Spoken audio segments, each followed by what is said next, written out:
കഴിയുന്നതും ചികിത്സക്ക് തുനിയരുതെന്ന, കഴിയാതെ വന്നാൽ നീട്ടിവെക്കരുതെന്ന, രോഗങ്ങളേതോ റബ്ബിറക്കിയിട്ടുണ്ട്, അതിനോട് കൂടെ അതിനുള്ള മരുന്നും ഉണ്ട് എന്നുള്ളതും നബി മുസ്തഫ പറയുന്നതാ.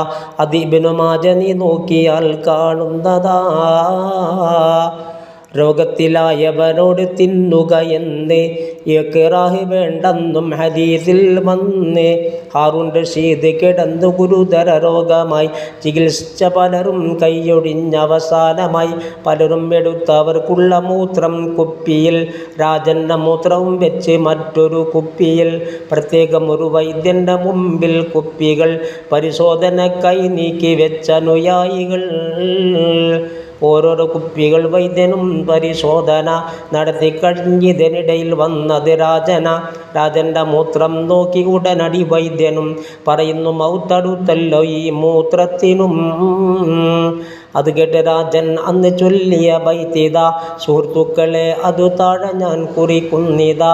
ഇൻസാന് മിച്ചം ഉണ്ട് എന്നാൽ അജലിനും അത് അറിയുവാൻ കഴിവുള്ളതാണ് ത്വബീബിനും.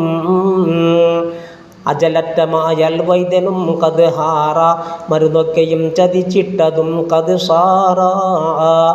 സ്വദേശ പച്ച മരുന്ന് രോഗിക്കേറ്റവും ഫലമുള്ളതാണെന്ന ഹബീബേ തത്വവും.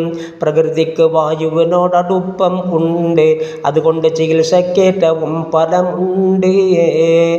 ഒരു പുതിയ രാജ്യമിൽ ചെന്നു മണ്ണെടുക്കാദ്യമായി വെള്ളത്തിലിട്ട് കുടിക്ക്.